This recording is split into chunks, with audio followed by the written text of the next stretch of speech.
Los estados financieros sirven para entender lo que ha sucedido en la empresa y lo que puede suceder. La toma de decisiones no solamente se circunscribe al análisis de las actividades que se han originado dentro de la entidad o de los factores externos que la afectan, sino también a las acciones que se pueden implementar considerando esta información. De los estados financieros básicos que existen, el de situación financiera nos muestra lo que la empresa tiene, lo que la empresa debe y bueno, la porción de los activos que pertenece a los propietarios. Pero tenemos otro estado financiero, el estado de resultados o de pérdidas y ganancias, que nos habla precisamente de las actividades propias de la entidad y cómo van contribuyendo a la generación de utilidades. El estado de resultados se llama así porque permite conocer precisamente los resultados que han generado las operaciones de la entidad en un periodo determinado.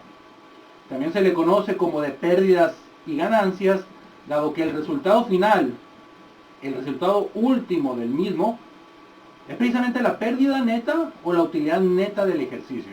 Es decir, todos los ingresos que pudo haber generado la entidad, comparados o contrastados contra todos los egresos, nos va a generar un resultado que puede ser favorable para la empresa, si es que es positivo, si es que se refiere a una utilidad, o puede ser negativo, si estamos hablando de una pérdida. La estructura del estado de resultados se puede catalogar en tres grandes apartados. Una, la que se refiere a los ingresos. Otra, la que se refiere a los costos y gastos. Y por último, pues la que se refiere precisamente al resultado, a la utilidad o pérdida. En cuanto a los ingresos, tenemos los que son ordinarios y los que son no ordinarios. Los ingresos ordinarios se refieren a aquellos ingresos que surgen precisamente de las actividades propias, rutinarias, cotidianas de la entidad. Por ejemplo, el caso de las ventas en una empresa comercial. Pero también existen ingresos no ordinarios, es decir, que surgen de actividades que no son necesariamente propias, prioritarias, primordiales de la entidad. Por ejemplo, los productos financieros. Un interés que un instrumento financiero nos pague por tener una inversión en un periodo será un ingreso finalmente para la entidad. Pero la entidad, si no se dedica a hacer inversiones, lo considerará un ingreso no ordinario. Tenemos también el otro apartado que se refiere a los costos y a los gastos.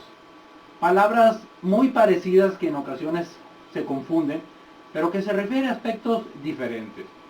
Un costo es una erogación, es cierto, pero que está relacionada directamente con la generación de riqueza en la entidad. Por ejemplo, lo que viene siendo las mercancías, el famoso costo de ventas. Una empresa eroga cierta cantidad de dinero para adquirir una mercancía o para adquirir materiales que son procesados, producido una mercancía y luego vendido. Pero esa erogación, ya sea para adquirir o para producir, finalmente está relacionada con una venta futura que nos generará un ingreso. Es decir, el costo está directamente relacionado con un ingreso. En el caso de los gastos, también son erogaciones, pero que no necesariamente están relacionadas ni condicionadas a la generación de un ingreso. Por ejemplo, como gasto de administración, pudiera ser la renta que se paga por el área administrativa.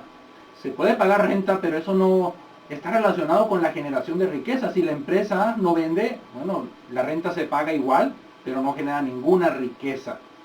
Los sueldos de los empleados, sobre todo si son de otras áreas, como el área administrativa que acabamos de mencionar, bueno, viene siendo un gasto de administración que no está relacionado con la generación de riqueza propiamente dicho.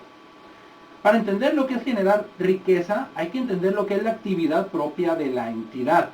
Si esa actividad genera un recurso, todo lo que esté directamente relacionado y que sea casi condicionante para generar el recurso, se considerará un costo.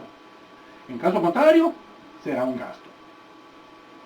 El último apartado en el cual se clasifica, se estructura un estado de resultados, es precisamente el que nos muestra las pérdidas y las ganancias, las utilidades, el remanente que queda de ese contraste entre los ingresos y los egresos, ingresos ordinarios o no ordinarios, y los egresos en su forma de costo y de gasto, y que finalmente nosotros consideramos como una utilidad o pérdida.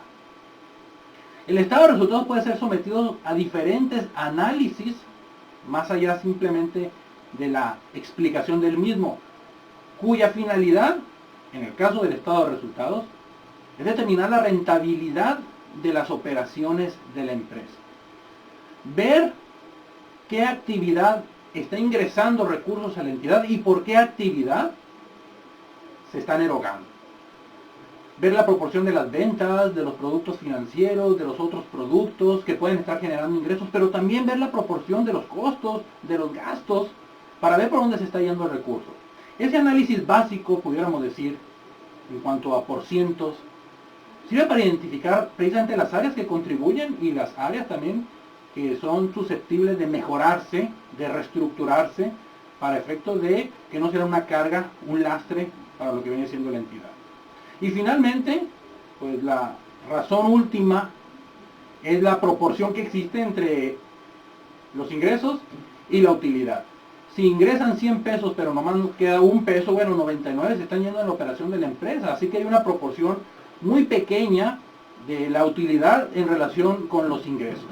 De ahí que el análisis del estado de resultados o el estado de pérdidas y ganancias nos sirva para identificar los ingresos, los costos, los gastos, la contribución de cada una de las operaciones de la entidad a cada uno de estos rubros y finalmente la rentabilidad que tiene la empresa en sí y cada una de las actividades que realiza.